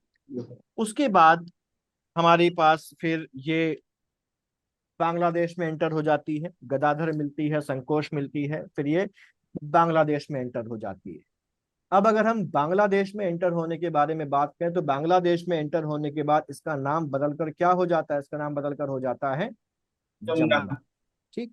तो यहाँ अगर हम लोग देखें तो ये जो नदी है ये अब यहाँ से आ रही है अपनी ब्रह्मपुत्र, और यहाँ पर आने के बाद ये इस तरीके से बांग्लादेश में एंटर। तो ये हमारे पास ब्रह्मपुत्र नदी है, और इसी ब्रह्मपुत्र नदी के साथ एक नदी यहाँ से आती हुई मिल रही है, ये नदी आ रही है, और ये नदी बांग्लादेश में एंटर करने के बाद ब्रह्मपुत्र से मिल जाती है। ये नदी कौन सी नदी है? ये गंगा। गंगा नदी है। ठीक। ये गंगा नदी है। अब यहाँ पर अगर हम लोग देखें तो कौन कौन सी नदियां आके अब इसके मिल रही हैं, तो यहाँ पर तो हम इसको ब्रह्मपुत्र बोल रहे हैं, लेकिन यहाँ पर अब इसको क्या बोला जाएगा? जमुना बोला जाएगा। जमुना बोला जाएगा। उसके बाद जब ये और गंगा आपस में मिल जाएंगी तो उसके बाद इसका नाम बदलकर हो जाएगा क्या? पद- पद्मा। फिर आपको दिख रहा होगा यहां से एक ये नदी बहती हुई आ रही, ये जो नदी है इस नदी का नाम है मेघना। जब इसमें मेघना मिल जाएगी तो इस कॉमन स्ट्रीम का नाम बदलकर अब क्या हो जाएगा? मेघना। समझ गए इस बात को? मैं फिर से रिपीट कर दे रहा हूं। भारत में क्या बोला जा रहा है? ब्रह्मपुत्र, और जैसे ही ये बांग्लादेश में एंटर करेगी इसका नाम क्या हो जाएगा? जमुना हो जाएगा। फिर जब गंगा आकर इससे मिल जाएगी तो गंगा के मिलने के बाद जो कॉमन धारा है उस कॉमन धारा को बोला जाएगा पद्मा। और फिर एक और नदी आके थोड़ी दूर के बाद इससे मिल जाएगी, इस नदी का नाम है मेघना, और जब मेघना इससे मिल जाएगी तो इसको क्या बोला जाएगा? इसका नाम भी बदलकर हो जाएगा मेघ। समझ गए इस बात को? ठीक। अब यहाँ पर देखें तो यहाँ पर कुछ नदियां इससे आकर मिल रही हैं ऊपर से, जिसमें से एक नदी जो है हम यहाँ पर बना लेते हैं, एक नदी यहाँ पर आ रही है जो इससे बांग्लादेश से मिल रही है, इसका नाम है जलढाका नदी। फिर एक नदी यहाँ पर आके इससे मिल रही है जिसका नाम क्या है? तीस्ता नदी। तीस्ता नदी है। ठीक। इतनी सी चीज यहाँ पर हमने देख ली। अब यहाँ गंगा की अगर हम लोग बात करें तो गंगा जब आगे बढ़ रही है, गंगा में वापस आ जाते हैं, गंगा में कोसी मिल गई थी, यहाँ पर देखिए कोसी आ रही है, कोसी गंगा में मिल गई है।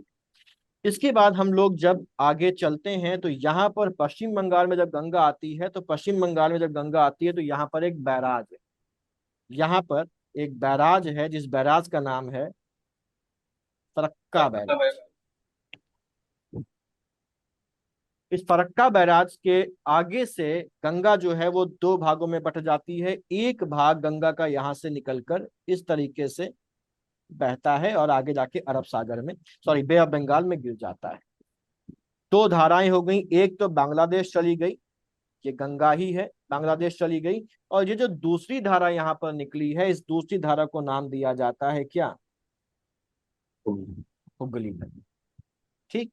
हुगली नदी बोला जाता है।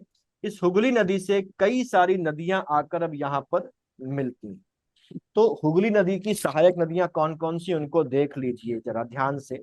यहाँ पर एक नदी इससे मिल रही है आके, सबसे पहले सीक्वेंस ध्यान रखिएगा ऊपर से नीचे का। एक नदी यहाँ पर आके मिल रही है, इस नदी का नाम है मयूराक्षी, जिस पर मयूराक्षी परियोजना है। उसके बाद एक और नदी आके यहाँ पर मिलती है जिसका नाम है अजय नदी। उसके बाद इसमें आकर मिलती है एक नदी और, मैं केवल बना रहा हूं, अभी एग्जैक्ट कौन से स्टेट से निकल रहा उससे हमको मतलब नहीं है, ठीक है। दामोदर। दामोदर के बाद एक और नदी यहाँ पर आके मिलती है, इसका नाम है रूप नारायण। ये सब हुगली में आकर मिल रही। कोई समस्या? नहीं। ठीक। अच्छा, तो ये तो वो धारा हो गई जो हुगली बन गई। जो कलकत्ता है वो कलकत्ता जो है वो इसी हुगली नदी पर ही बसा हुआ है। ध्यान रखिएगा, कलकत्ता गंगा पर नहीं है, कलकत्ता किस पर है? हुगली नदी पर बंधा हुआ है। और जो एक आइकॉनिक हम लोग ब्रिज देखते हैं कलकत्ता का, हावड़ा ब्रिज, वो भी इसी हुगली नदी पर ही बना हुआ है।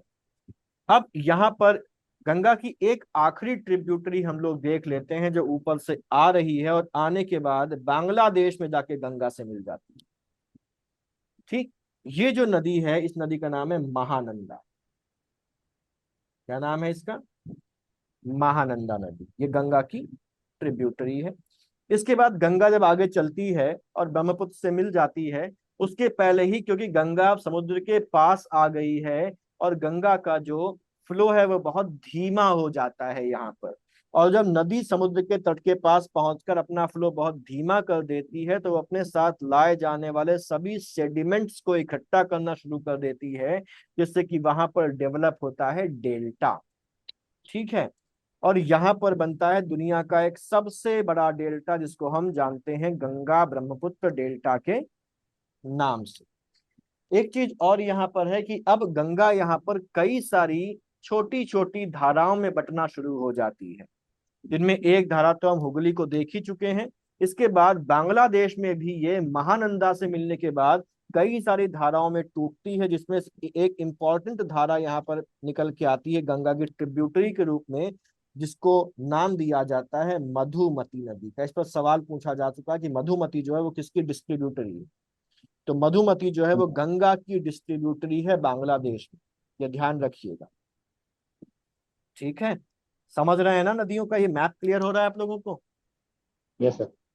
ठीक, तो गंगा की असल है मधुमती। मधुमती गंगा की डिस्ट्रीब्यूटरी है। जैसे हुगली उसकी डिस्ट्रीब्यूटरी है, वैसे मधुमती भी गंगा की डिस्ट्रीब्यूटरी है बांग्लादेश। क्लियर? सर ये महानंदा बांग्लादेश से मिलती है? इसका जो मलजर होता है जाके वो बांग्लादेश में होता है। सर ठीक सर। और सर ये महानंदा गंगा की ट्रिब्यूटरी? गंगा की। ओके। ठीक, अच्छा, अब यहाँ पर अगर हम लोग देखें तो दो इंपॉर्टेंट रिवर्स और हैं, उनको हम लोग यहाँ पर समझें, जिनको हम लोगों ने यहाँ पर बनाया है।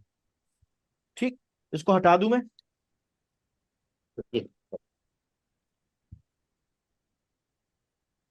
या मैं यहीं पर बता दूं, आप नोट करते जाएंगे?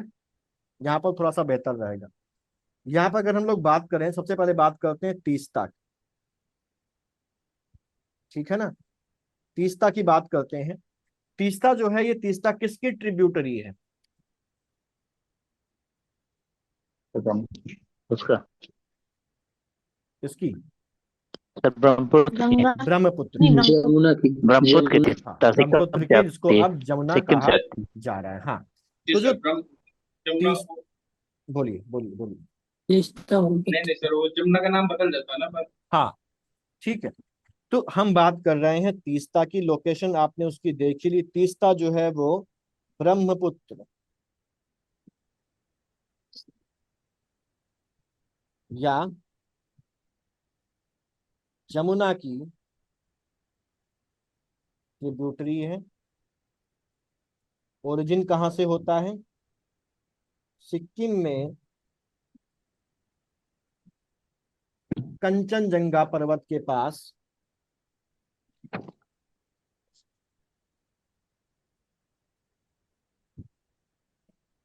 जेमू ग्लेशियर है। इस जेमू ग्लेशियर का एक नाम और है खांगचुंग ग्लेशियर। तो जेमू ग्लेशियर बोले या खांगचुंग ग्लेशियर बोले, एक ही है। ये सिक्किम में कंचनजंगा के पास है और यहीं से ये नदी जो है निकलती है। और एक हिल स्टेशन है दार्जिलिंग। ये दार्जिलिंग जो है ये इसी तीस्ता पर ही बसा हुआ है। और ये जो तीस्ता है, ये तीस्ता बेसिकली अगर देखा जाए तो ओरिजिनली शुरुआत में ये ब्रह्मपुत्र की सहायक नदी नहीं। जो तीस्ता है ये मूलतः सहायक नदी थी किसकी? गंगा। ठीक, तो अगर हम शुरुआत में देखें तो एक जमाना था जब यहां से गंगा आ रही है, यहां से ब्रह्मपुत्र आ रही है, और यहाँ से तीस्ता जब आती है ऊपर से, तो तीस्ता ब्रह्मपुत्र में ना मिलकर किसमें मिल जाती थी? गंगा में मिल जाती थी।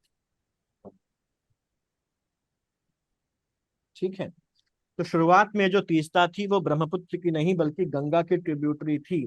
लेकिन 1787 तक ये सिचुएशन रही और 1787 में एक बाढ़ आती है, पर्वतों में कुछ हलचल होती है, उस हलचल की वजह से और एक बाढ़ आने की वजह से, एक फ्लैश फ्लड आने की वजह से जो तीस्ता है वो अपना रास्ता बदल देती है। तीस्ता रास्ता जो है वो बदल देती है, और रास्ता बदलने के बाद अब ये गंगा की तरफ ना जाके किसकी तरफ आ जाती है? ब्रह्मपुत्र की तरफ आ जाती है, और अब ये ब्रह्मपुत्र की ट्रिब्यूटरी बन जाती है। क्लियर?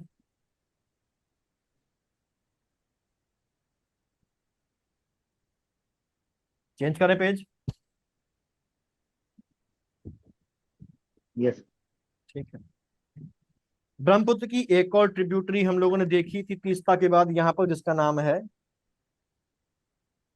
जलढाका।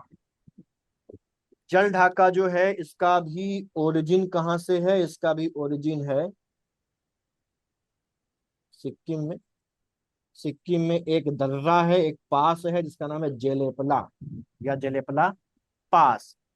वहां से निकलती है और बांग्लादेश में जाके ये ब्रह्मपुत्र से मिल जाती है।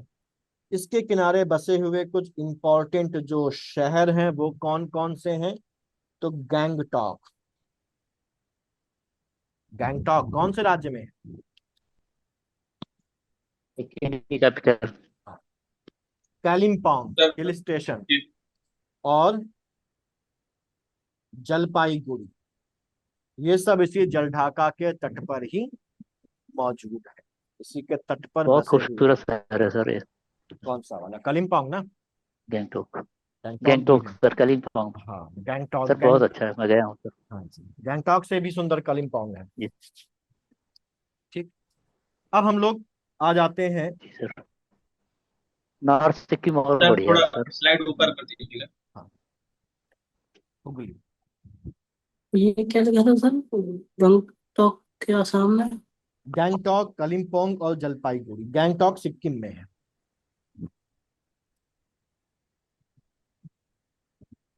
सिक्किम की क्या है वो? कैपिटल। क्या क्या? नॉर्थ ईस्ट तो वैसे ही सुंदर है। बहुत सर, नॉर्थ सिक्किम भी इसका नॉर्थ सिक्किम पोर्शन भी बहुत अच्छा है सर। सिक्किम नॉर्थ ईस्ट में ही हम लोग कंसिडर करते हैं। नॉर्थ ईस्ट में 8 स्टेट्स आती हैं इंक्लूडिंग सिक्किम। जी सर। यस बता दीजिएगा जब हो जाए। जी सर, डन। ठीक, हुगली। हुगली तो हम लोग जानते हैं ना।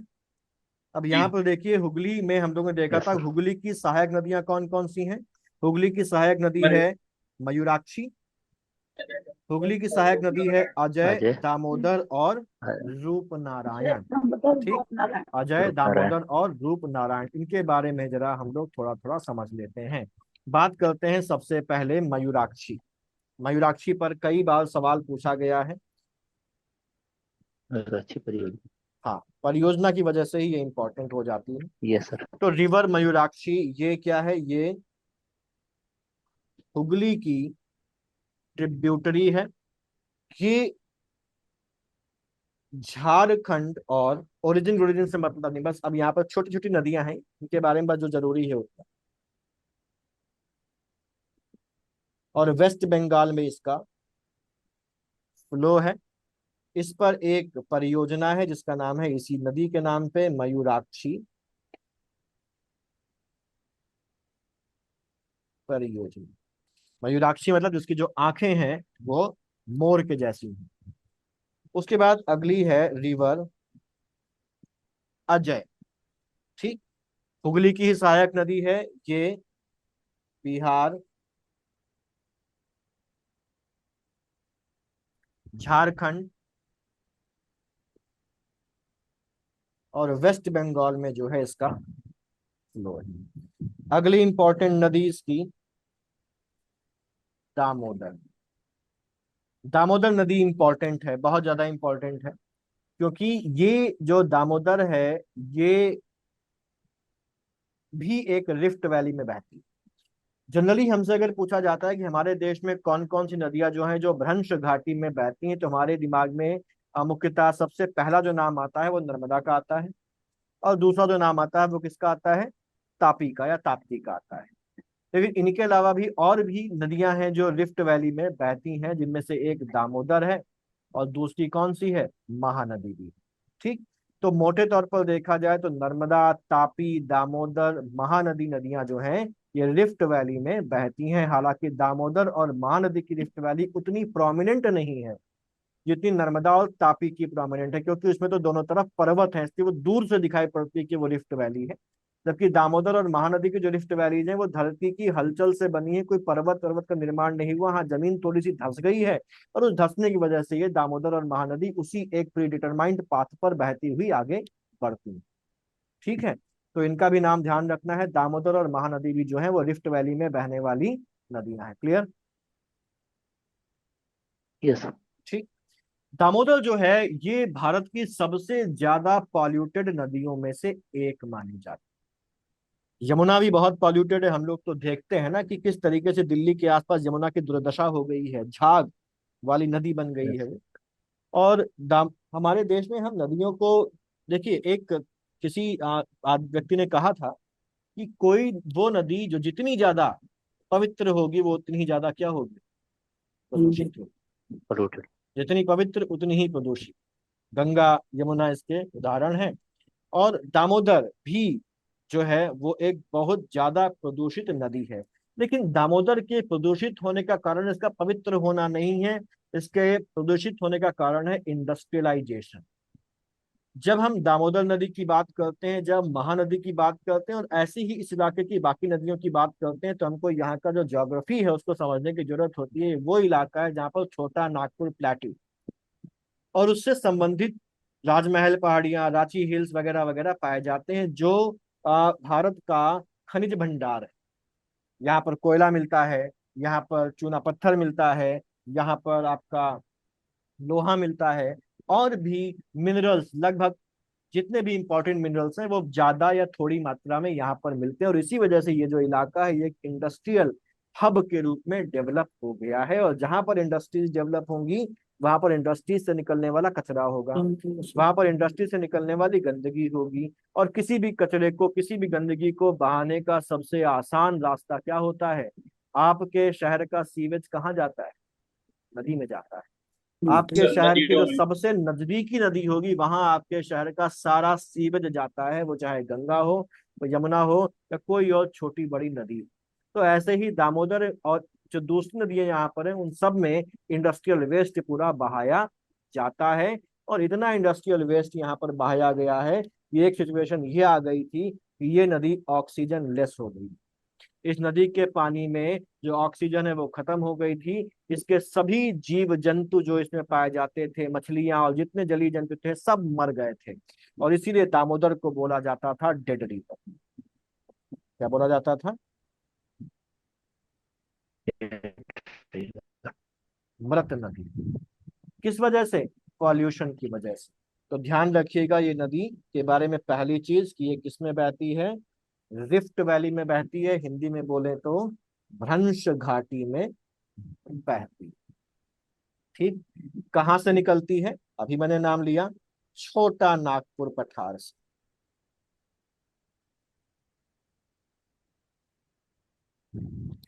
छोटा नागपुर पठार से इसका ओरिजिन होता है। और यहां पर अगर देखें तो डेड रिवर इंडस्ट्रियलाइजेशन की वजह से, और ये दामोदर नदी घाटी जो है ये मशहूर है किसके लिए, कोयला के लिए। कोयला डिपॉजिट्स के लिए। कोयला डिपॉजिट के लिए। और देखिए, मैंने भी कुछ देर पहले कहा था कि धरती में उथल पुथल हुई, तो जो कोयला है ना, ये इस बात का प्रमाण है, यहाँ पर पाया जाने वाला कोयला की धरती में उथल पुथल हुई होगी। क्यों? क्योंकि जब धरती में उथल पुथल हुई तो धरती के ऊपर के जो पेड़ पौधे होंगे वो सब जमीन के नीचे दब गए होंगे, और वही लंबे समय में एक्सट्रीम टेम्परेचर, एक्सट्रीम प्रेशर से किस में कन्वर्ट हो गए? फॉसिल फ्यूल में कन्वर्ट हो गए। कोयला। ठीक है, कोयले फॉसिल में फ्यूल। कन्वर्ट हो गए। तो जहां कहीं भी कोयला पाया जाता है, जहां कहीं भी पेट्रोलियम पाया जाता है, या कोई भी फॉसिल फ्यूल पाया जाता है, तो उसका मतलब क्या है कि वहां पर जमीन में उथल पुथल हुई, जिसकी वजह से वहां का जो जैव चीजें हैं वो सब जमीन के नीचे दब गई, और अब वो हमको फॉसिल फ्यूल के रूप में मिल रही। और क्योंकि कोयला डिपॉजिट है तो यहाँ पर बहुत सारे कोल रीजन्स पाए जाते हैं, कोयला क्षेत्र पाए जाते हैं। कौन कौन से कोयला क्षेत्र इस इलाके में है? झरिया, चलिए sir. Raniganj, west Bokaro, yes. Mineral वाली शीट मैंने आपको दी है ना शायद। जी जी जी। Sir, yes. आ गई मंदिर। हाँ, उसको करते जाइए। अगर उसमें कोई अमेंडमेंट होगा, कोई चेंज होगा, तो मैं वो बाद में करवा दूंगा। वैसे अभी तक की वो पूरी अमेंडेड है, पूरी अपडेटेड है। जो भी होगा वो मैं उसको बाद में करवा दूंगा अगर कोई आता है तो। ठीक है।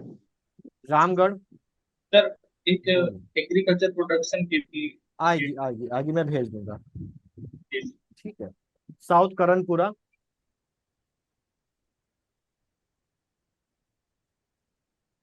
नॉर्थ करण, ये इंपॉर्टेंट कोल फील्ड्स हैं यहाँ पर। और ध्यान रखिए, छोटा नागपुर प्लेट्यू एक ऐसा खजाना है हमारे हाथों में, जो दुनिया के बहुत कम जगहों पर वैसा खजाना है। खास बात क्या है कि ये एक ऐसी आइडियल चीज है, छोटा नागपुर प्लेट्यू, जहां पर लोहा बनाने के तीनों जो कंपोनेंट्स हैं वो मिलते हैं। लोहे को बनाने के लिए तीन मेन इंग्रेडिएंट्स होते हैं, एक होता है कोयला, एक होता है चूना पत्थर, और एक होता है आयरन ओर। और ये तीनों चीजें छोटा नागपुर प्लेट्यू में पाई जाती हैं। कोयला भी मिलता है, चूना पत्थर भी मिलता है, आयरन ओर भी मिलता है। तो इस वजह से ये इलाका स्टील इंडस्ट्री के लिए एक आइडियल इलाका हो जाता है। ठीक है, स्टील इंडस्ट्री के लिए एक आइडियल इलाका हो जाता है। और इसीलिए यहाँ पर तीन इंटीग्रेटेड स्टील प्लांट्स भी स्टैब्लिश किए गए। दामोदर नदी घाटी में क्या है? इंटीग्रेटेड एकीकृत स्टील प्लांट्स भी हैं। एकीकृत स्टील प्लांट क्या है और कितने स्टील प्लांट है, वो मिनरल वाली शीट में आपको सब साफ साफ मिल जाएगा। हम लोग बस फिलहाल यहाँ पर ज्योग्राफी के पॉइंट ऑफ व्यू से पढ़ रहे हैं। पहला यहाँ पर है बोकारो स्टील प्लांट,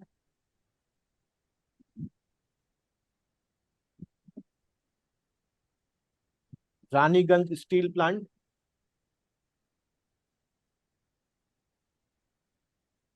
और बर्नपुर स्टील प्लांट। ठीक, क्लियर। अब ये दामोदर नदी घाटी जो है उसमें कोयला फील्ड भी मिल रहे हैं, और दामोदर नदी घाटी जो है वहां पर स्टील प्लांट्स भी लगाए जा रहे हैं। तो इकोनॉमिकली अगर देखा जाए, तो ये रीजन बिल्कुल इंपॉर्टेंट नहीं है कि बहुत इंपॉर्टेंट बहुत इम्पोर्टेंट। है ना?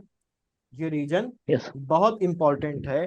तो इसकी इसी इंपॉर्टेंट को रिकॉग्नाइज करते हुए 1948 में यहाँ पर एक एक कारपोरेशन की स्थापना की गई, जिसका नाम है सर ये रानीगंज के कारण। रानीगंज स्टील प्लांट, फिर second third. Burnpur steel plant, burn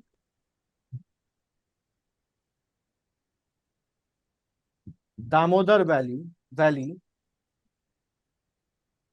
corporation की स्थापना की गई इस इलाके की इकोनॉमिक इंपॉर्टेंस की वजह से। ठीक, इसके अलावा यहाँ पर दामोदर रिवर वैली प्रोजेक्ट भी शुरू किया गया। दामोदर रिवर वैली प्रोजेक्ट भी शुरू किया गया, जिसके अंतर्गत यहाँ पर दामोदर की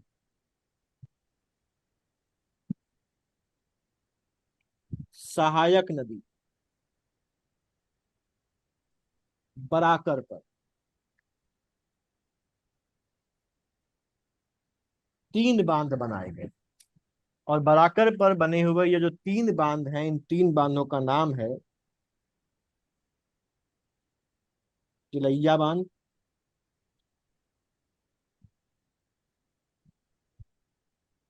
मैथान बांध और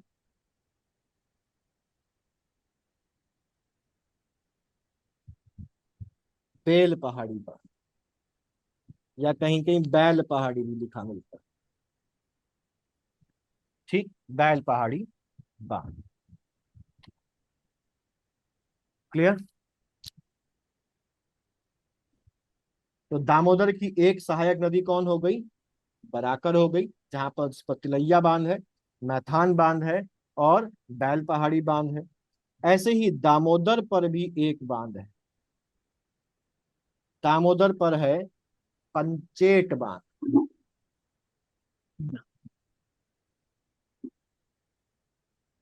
और इसकी एक और ट्रिब्यूटरी है जिसका नाम है रिवर कोनार, और इस रिवर कोनार पर है कोनार डैम।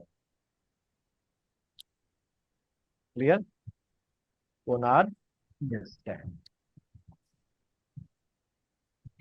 समझ में आ गई बात ये? Yes sir. ठीक है। तो ये हमारा गंगा और ब्रह्मपुत्र जो रिवर सिस्टम है वो यहाँ पर कंप्लीट हो जाता है। ठीक। सर ये जो बताए थे कोयला क्षेत्र बताना दोबारा, कोयला क्षेत्र, ये देखिए, जो बाद वाले पीछे लिखेंगे।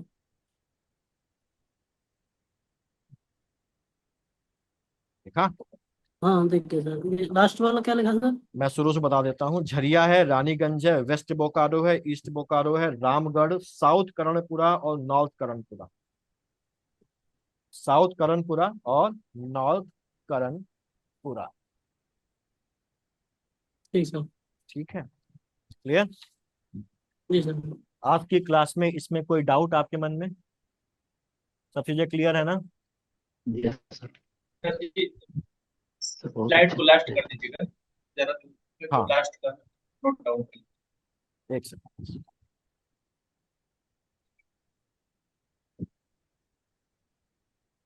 सर ठीक है, मैप को आप तो समझ नहीं सकते आप?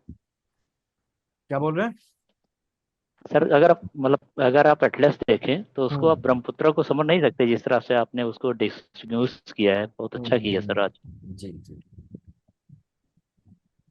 क्योंकि वो इलाका ना बहुत ज्यादा जंगली और फॉरेस्टेड एरिया है ना, तो उतना हाँ सर क्लैरिटी से। वही, फॉरेस्टेड एरिया। सर ये लास्ट वाली नदी का नाम बता दीजिए, कोनार, सबसे नीचे कोनार, लिखिए। कोनार, कोनार, KONAR, कोनार, छोटी सी नदी। कोनार नदी, कोनार बांध। कोनार नदी पर कोनार बांध। और आखिरी नदी कौन सी थी? रूपनारायण नदी। तो उसके बारे में बस ये ध्यान रखिए कि हुगली की ट्रिब्यूटरी है और छोटा नागपुर के पठार से वो निकलती है। लास्ट। हाँ, छोटा नागपुर के पठार से वो निकलती है। तो इसको हम लोग इतना रखते हैं, और मंडे से आपका वर्ल्ड ज्योग्राफी भी हम लोग शुरू कर लेंगे, और इसमें हम लोग पढ़ेंगे क्या? Peninsular reverse. ठीक है, पेनिनसुलर रिवर्स को पढ़ने के बाद पेनिनसुला जो है उसको हम लोग कवर कर लेंगे। और संडे का जो टेस्ट है वो उसमें कुछ चेंज किया जाए क्या? जी सर, कुछ यूपी स्पेशल भी सर में, और यूपी क्या यूपी करेंगे स्पेशल, सर? यूपी स्पेशल हम लोग मंडे से कंटिन्यू करते हैं, और उसको अगले उसमें शुरू करेंगे। उसका मैं कुछ कर तो दूं, है ना? ठीक है। यस मैं ये कह रहा था कि संडे को जो टेस्ट है उसमें पूरा हिस्ट्री बोला है मैंने क्या? जी जी सर। सर। तो कंफर्टेबल है ना आप लोग? उसमें ये ले लेंगे ना आराम से? तो तीन डिवाइड कर सर। देते हैं सर, या तो मॉडर्न रख लो या वो रख लो मिडिवल वाला। सर एंशिएंट मिडाइवल रख दीजिए। एंशियंट, एंशियंट का मिडिवल का तो अलग अलग हो गया है ना, तो वो हाँ तो वो तो आपको। हो गया सर। हाँ ओनली हाँ हाँ। मॉडर्न कर दीजिए यदि करना। तो नहीं मॉडर्न कर मॉडर्न। दीजिए सर। ठीक है, चलिए मॉडर्न केवल कर दीजिए। मॉडर्न, केवल मॉडर्न। हाँ, हाँ ठीक क्योंकि है, सर मॉडर्न यही कर दीजिए। ज्यादातर आता भी। हाँ मॉडर्न, हाँ वही यही आता भी है, सही कह रहे वही वही मैं भी सोच रहा था कि पहले केवल मॉडर्न का ले लेते हैं अलग से, क्योंकि सेगमेंटल तो चल ही रहा है, तो हैं। इसका इस हाँ सेगमेंट सर, का भी वो एक। चैप्टर वाइज करते हैं। हाँ हाँ ठीक है, तो संडे को मैं भी ग्रुप में भी डाल दूंगा, तो मॉडर्न रखते हैं संडे को, ठीक है। सर ये जो डेली टेस्ट होता है हम लोगों का, क्या बोल रहे हैं? जो सर ये डेली टेस्ट होता है हम लोगों का, हाँ इसमें सर दो चार क्वेश्चन के रीजनिंग के और दो चार क्वेश्चन हिंदी के सर ऐड कर दिए हाँ, जाए। हिंदी का मैं करूंगा, हिंदी का करूंगा, और रीजनिंग का मेरे में दिमाग में भी था, तो जो नेक्स्ट कमिंग वीक है वहां से हम लोग रीजनिंग को भी इंक्लूड कर लेंगे। हाँ जैसे सर 40 क्वेश्चन आते हैं तो 50 हो जाएंगे, तो उसमें भी हाँ थोड़ा बहुत हमको प्रैक्टिस ठीक है, होती रहेगी। ठीक है, ठीक, बिल्कुल जी हो जाएगा। जी नेक्स्ट वीक से उसको इनकॉर्पोरेट कर। थैंक ठीक है, हाँ, यू जी। चलिए फिर मिलते हैं, ठीक है, good night. Good good night night sir. Sir. Good night.